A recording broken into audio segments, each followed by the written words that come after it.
As you probably did as well, the very first day that I found out about NoFap and what NoFap was, I was so committed to actually trying this, but there was always that voice in the back of my head that was telling me it was such an unattainable goal.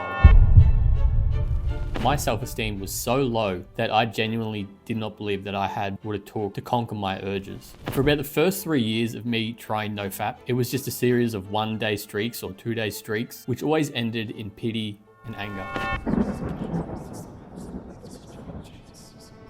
I really believed that once I conquered this goal, that my life would be blissful and amazing. And when I started to think like this, I started to actually cover some ground. I started going on 3, 4, 5-day streaks for the first time in my life. But still, every single time I failed, I used to beat myself up so much, and I became so bitter with myself and everyone around me, which was completely my fault, and to be quite frank, a byproduct of my ADHD. I could not for the life of me come to terms with the fact that I continued to fail something over and over and over again because I was always chasing excellence. Have you ever heard people say, "Oh, I bet you're so fun at parties"? Because that was me. I wasted some of the best years of my life being super serious about this. That was a big trade-off in my life, and I have no regrets. After all this time passed, I started to chill out because I metaphorically got kicked in the face by life. Life beat me down like nothing else. And after that, I started to look at NoFap as just a tiny little piece of my overall self-improvement journey. To this exact day, it's been 4 years,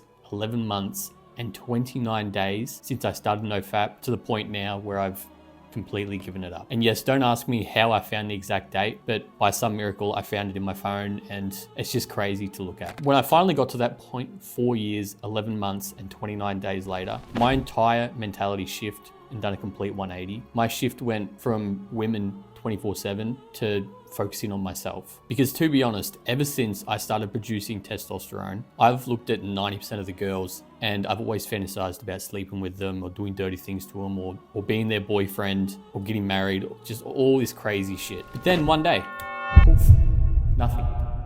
No feeling, no sexual urges. And the only difference was that I finally, for the first time in my life, had control of my sexual urges. I went from a boy who would do anything for any woman, which is quite frankly just a simp, to a man that looked at women objectively and not just a piece of meat to have sex with, but looked at them for what value they could bring to my life, to our life. And it's so crazy because I did not think that I'd come to this point in my life in a million years, the point where women aren't the main focus of my life. And by the way, going through this process is such an amazing thing. But what came with all this progress was a whole lot of strain on my intimate relationship. And I feel like that was a huge part of why that relationship ended.